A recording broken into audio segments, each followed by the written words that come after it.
They told her to move, because someone like her didn't belong in seat 7C.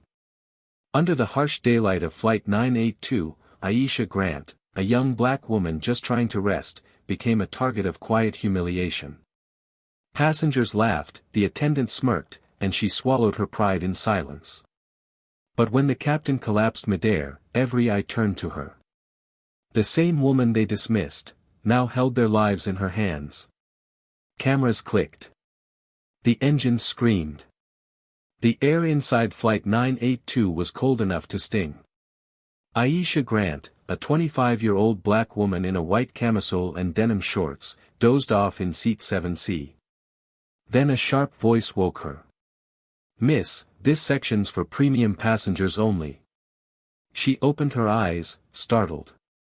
"Check my ticket," she said quietly. The flight attendant's smile was tight. "You people always think you belong up here." Laughter rippled from nearby seats.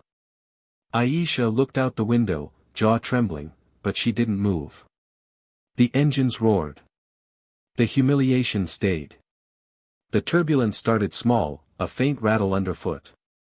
Passengers grumbled, clutching their drinks, while Aisha sat still, eyes open now, listening, not just hearing, listening. Years of flight training made her sense something off. But when she stood to glance toward the front, the same attendant snapped, "Ma'am, sit down. Don't make a scene." Aisha froze, heat rising in her chest. "I'm just saying, something's not right with the left engine." The attendant scoffed. "Oh, really? And what are you, a mechanic?" A nearby businessman muttered, maybe she watched too many movies. Round pushpin Aisha slowly sat back down, clutching the tiny wing-shaped pin on her keychain, the only piece left from her Air Force days. Minutes later, the plane jerked again, harder this time. An oxygen mask fell beside her seat. Gasps filled the cabin. Then a scream from the intercom shattered the air. "The captain's down." Passengers panicked. The attendant stumbled, pale with fear. Aisha looked toward the cockpit door, heart pounding, the memory of every emergency drill flashing back. What would you do if this happened to you? Chaos swallowed the cabin. People shouted, praying, crying. The plane dipped, alarms blaring. Aisha unbuckled her belt, but the attendant shoved her back. "Stay in your seat. We don't need more trouble." Aisha's voice was steady. "Your captain's unconscious. You're losing altitude." The attendant snapped, panic turning cruel. "Sit down. You think you can fly this thing because you played a video game?" Another passenger yelled, "Someone do something."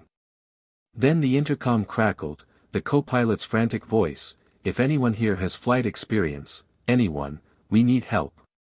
Aisha rose. "I do." Laughter broke out. The businessman sneered, "You lady, this isn't a bus." The attendant's face twisted. "Sit down before you kill us all." Aisha walked past her, calm but burning inside. "Move." The woman hesitated, Aisha's eyes didn't beg, they commanded. Inside the cockpit, red lights flashed like fire. The co-pilot looked up, pale. "Who are you?" "Aisha Grant. U.S. Air Force, former flight instructor, Boeing 737 certified." Silence. Then his jaw slackened. "You flew combat routes?" She nodded. "And I'm not letting anyone die today." She slid into the left seat, hands steady on the controls. Outside, the clouds twisted like smoke. For the first time since takeoff, the plane began to level. The landing gear roared as the runway came into view, Cleveland Hopkins Airport, shimmering in the afternoon sun. Aisha's voice cut through the panic, calm and commanding. "Flaps at 30. Maintain glide path." The co-pilot obeyed without question. The cabin was silent except for the mechanical whine of descent. The same attendant who had mocked her earlier now stood frozen at the cockpit door, tears streaming. The businessman whispered a prayer. The wheels hit the ground, soft, perfect, steady. Cheers erupted, but Aisha just exhaled, her hands still gripping the yoke. Paramedics rushed in, and the co-pilot turned to her. "You just saved 200 people."